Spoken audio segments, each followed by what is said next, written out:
Je m'appelle Laurent Suette, 65 ans. J'ai cédé mon entreprise maintenant il y a pratiquement 2 ans. Je suis passé par un intermédiaire qui s'appelle Exocea, suite à un conseil de mon expert comptable, avec qui j'ai travaillé de nombreuses années en étroite collaboration et qui m'a lui-même permis et aidé à créer l'entreprise qui a servi de base à une reprise au tribunal de l'ancienne entreprise dans laquelle je travaillais et pour laquelle, suite à un dépôt de bilan, il y a eu une liquidation judiciaire. Et ceci en 2012 avec un début d'activité de fabrication 2013. Avec une équipe de personnel de l'ancienne société où on est reparti sur quelques salariés qui ont, comme on dit, mouillé la chemise et qui m'ont aidé à réparer les dommages occasionnés par une liquidation judiciaire poursuivie d'une poursuite d'activité d'une quinzaine de jours, ce qui, dans certains cas, n'est pas forcément une très bonne chose. Donc en 2012, suite à une liquidation judiciaire, j'ai créé la société MHL qui avait repris l'activité de l'ancienne société suite à une reprise d'actifs de la fabrication de menuiserie PVC et de la fabrication de menuiserie aluminium et nous commercialisions également la menuiserie bois. Donc les 3 matériaux étaient en fabrication au sein de cette société menuiserie du Haut-Lignon. Sur le sujet de la cession de MHL en 2018, parce qu'on avait certains essoufflements commerciaux, donc il fallait essayer de repenser certaines choses. Quand j'ai envisagé de céder, la partie la plus importante pour moi était la pérennité de l'entreprise et le maintien de l'emploi et le développement de l'emploi sur l'ensemble de l'équipe qui m'avait suivi de façon vraiment positive et dans un secteur où l'emploi n'était pas forcément, quand on a décidé de céder, quelque chose de facile à trouver. Donc j'ai fait le choix de travailler avec une structure d'accompagnement pour différentes raisons. La première, c'est que la cession d'entreprise n'est pas vraiment mon métier, absolument pas. Les échanges avec l'expert comptable m'a recommandé le cabinet Exocea comme possibilité d'étudier une cession, de voir la faisabilité, de l'étudier. Donc pour moi, la nécessité de partir avec des conseils existe. Pour moi, c'était une garantie d'aboutir et de réussir à clore et à faire une cession qui soit, comme je l'imaginais, correctement menée d'un bout à l'autre, et pour l'acquéreur et pour le vendeur.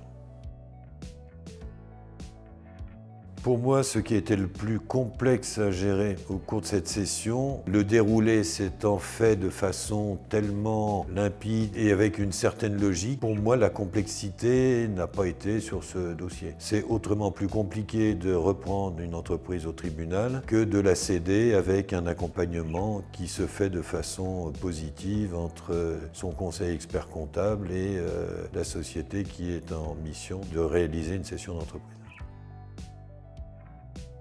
Pour moi, quel a été le meilleur moment de la session ?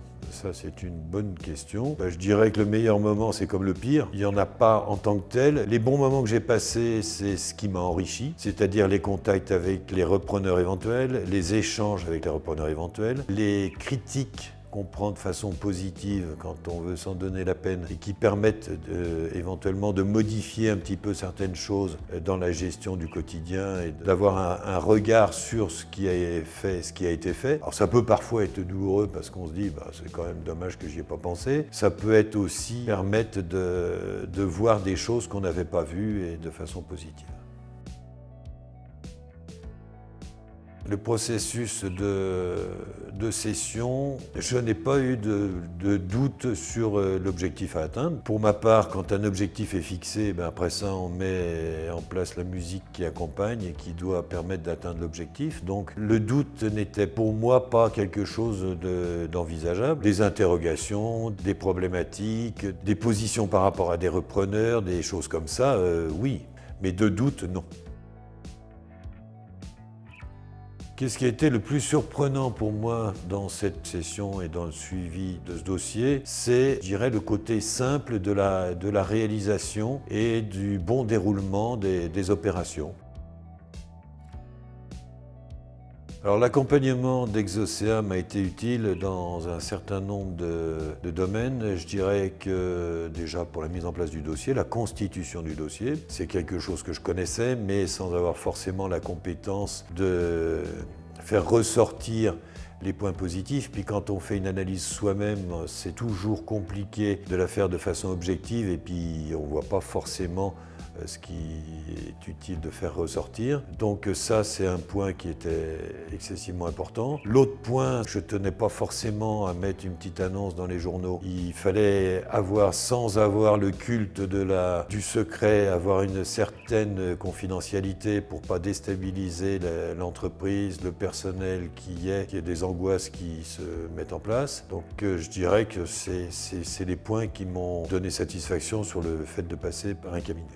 Un avantage d'avoir un cabinet conseil, c'est ce qui me préoccupait énormément au niveau de mon entreprise, c'est que j'avais des souhaits dans le cahier des charges où j'avais dit je ne veux pas que ce soit un financier qui reprenne l'entreprise. Je l'ai vécu déjà 2 fois, donc je vois à peu près les conclusions. Je ne voulais pas que ce soit une croissance externe d'un confrère, parce que quand on est absorbé, c'est toujours plus compliqué que quand on absorbe. Donc je souhaitais avoir une reprise par quelqu'un qui soit vraiment dirigeant et entrepreneur au sein de l'entreprise, qui soit vraiment le patron et qui reprenne cette entreprise comme si c'était qu'il en fasse la sienne, quoi.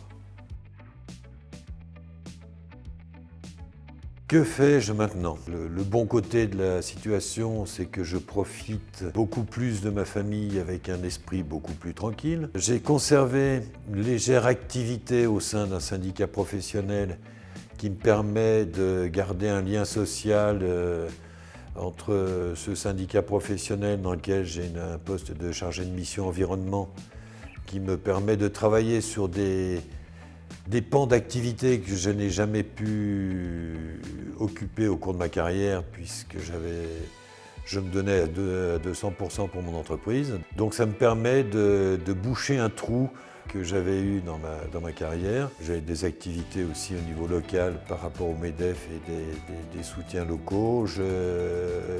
J'essaye d'aider au niveau des écoles des projets de micro-entreprises qui se mettent en route au niveau des jeunes parce que ça me paraît quand même être excessivement important. Et puis après ça, j'arrive à avoir des activités familiales de rénovation lourde de bâtiments qui étaient en ruine, de différentes choses, mais malheureusement, je n'arrive pas encore à tout faire, donc je ne sais pas quel est le stade qui me permettra de le faire.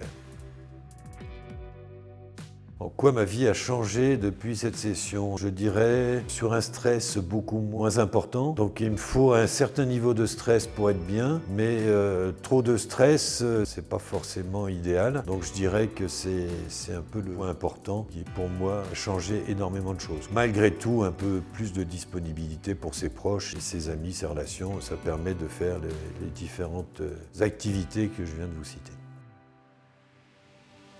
Qu'entendez-vous par objectif? C'est-à-dire, est-ce que j'ai réalisé mes objectifs? Certains oui, dans la mesure où l'objectif de cette session était quand même de pérenniser l'entreprise, de la voir se développer, que les emplois perdurent. À ma connaissance, à ce jour, c'est le cas. Donc je dirais que c'est déjà un objectif important par rapport à cette session qui a été réalisé. Après ça, les autres objectifs, il y en a certains que j'ai réalisés et d'autres que je me garde à réaliser en souhaitant que le plus de temps me soit donné pour pouvoir les réaliser les uns après les autres ou tous en même temps.